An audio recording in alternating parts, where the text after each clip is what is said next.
جی بسم اللہ الرحمن الرحیم۔ یہ ایک اعتراض آیا جی، میرے پاس میسیج آیا تھا ملا علی قاری رحمۃ اللہ علیہ، چونکہ بہت بڑے اونچے درجے کے حنفی فقیہ ہیں، تو ان پر یہ کسی نے کہا تھا جی ملا علی قاری چونکہ میلاد کے مخالف تھے اور ملا علی قاری حضور علیہ الصلوۃ والسلام کے والدین کے کفر کے قائل تھے معاذ اللہ، ٹھیک ہے، تو جی اتنے بڑے حنفی فقیہ نہیں مانتے تھے تو ہم کیسے مانیں؟ اتفاق دیکھیے، اتفاقاً ملا علی قاری کی کتاب میرے پاس ہے،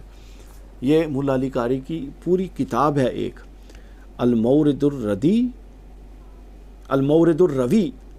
فی مولد النبی فی مولد النبوی، یہ پوری کتاب ہے المورد الروی فی مولد النبوی صلی اللہ علیہ وسلم۔ یہ میلاد النبی پر علی بن سلطان المعروف ملا علی قاری رحمۃ اللہ علیہ المتوفی 1014، ان کی یہ پوری کتاب ہے۔ اچھا اب ہوا کیا تھا، یہ بڑا لطیف ہے فیضان صاحب، ہوا یہ تھا کہ ملا علی قاری کی زندگی میں بہت سارے مراحل آئے تھے۔ ایک مرحلہ تھا کہ وہ ان عقائد میں متشدد تھی اور رسول اسلام کے والدین کے ایمان کے قائل نہیں تھی۔ ملا علی قاری شاگرد ہیں ابن حجر مکی رحمۃ اللہ علیہ کے، انہوں نے ایک پوری رسالہ لکھا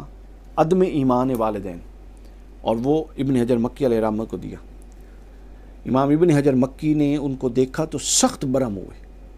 ملا علی قاری پر، اور اس کے بعد انہوں نے اپنی تحریروں سے ملا علی قاری کو جواب دیے۔ اس جواب میں ملا علی قاری پر حقیقت آشنا ہو گئی اور انہوں نے اس سے رجوع کر لیا، اور اس طرح رجوع کیا کہ پھر میلاد اور حضور کے والدین کے اس بات میں یہ میلاد پر پوری کتاب لکھی، اور اپنے حضور علیہ السلام کے والدین کے حوالے سے جو ایمان کا مسئلہ ہے اس میں انہوں نے رجوع کر لیا۔ اور ملا علی قاری کی اپنی جو شرح شفا ہے، جلد 1 صفحہ نمبر 605 پہ، دارالکتب العلمیہ، اس کے بعد یہ مکہ سے جو چھپی ہے دارالباز مکہ شریف، اس کی جلد 1 صفحہ نمبر 601 پہ ملا علی قاری علیہ رحمہ کا موقف ہے کہ باقی رہا والدین کریمین کا اسلام، تو اس بارے میں کئی اقوال ہیں، لیکن ان کے اسلام کا قول ہی صحیح ہے۔ اقوال والاصح اسلامہما، بہت سارے اقوال ہیں لیکن اس میں جو سب سے صحیح ترین قول ہے وہ ان کے اسلام کا ہے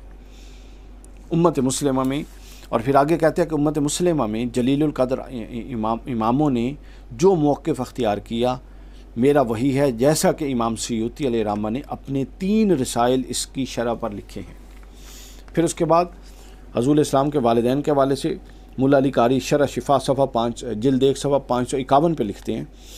کہ حضور کا اپنے والدین کریمین کو زندہ کرنے کا معاملہ جو بیان کیا جاتا ہے، یعنی کہ وفات کے بعد حضور نے ان کو زندہ کیا، پھر اسلام انہوں نے قبول کیا اور پھر ان کا انتقال ہوا۔ ملا علی قاری فرماتے ہیں کہ جمہور کے نزدیک یہ درست ہے اور بلا شبہ ایسا ہوا تھا، جیسا کہ امام سیوطی کے بارے میں میں اپنے لکھے ہوئے رسالے میں اس کی صراحت کر چکا ہوں، اور امام سیوطی علیہ رحمہ نے 3 رسائل لکھے ہیں اس پر۔ یعنی ملا علی قاری اس طور پہ رجوع کیا کہ جو امام سیوطی کا موقف تھا، حالانکہ امام سیوطی وہ محدث ہیں جنہوں نے حضور کے والدین کے ایمان پر پوری کتاب لکھی تھی، اور غالباً وہ پوری کتاب پہلی دفعہ لکھی گئی تھی، دلائل تو پہلے بھی ظاہر تھے۔ اور یہ جو موقف ہے یہ ملا علی قاری کا آخری موقف ہے۔ ان کی وفات ہوتی ہے 1014 ہجری میں، اور شرح شفا جس میں انہوں نے اپنا یہ عقیدہ بیان کیا ہے یہ انہوں نے لکھی ہے رمضان المبارک 1011 ہجری، یعنی اپنی وفات سے صرف 3 سال پہلے، اور اس کو آخری کتاب کہا جاتا ہے ملا علی قاری کی۔ اور اس سے پہلے جو انہوں نے لکھی تھی وہ مرقات المفاتیح تھی، اس پر انہوں نے خود لکھا ہے کہ 1008 ہجری میں وہ مکمل ہوئی، اور یہ والی 1011 ہجری میں مکمل ہوئی۔ تو گویا ملا علی قاری پر یہ اعتراض نہیں بنتا۔ مثلا میں ایک بات بیان کرتا ہوں،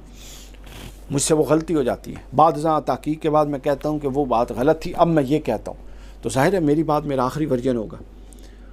فقہی مسائل میں بہت سارے اس طرح صحابہ کرام کے سامنے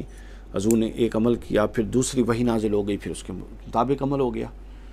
تو ایک صحابی اگر دور کہیں جا چکے تھے ان تک وہ دوسرا عمل اپڈیٹ نہیں ہوا تو وہ اس پرانے پر عمل کرتے رہے، تو اس نوعیت کا اختلاف رہا،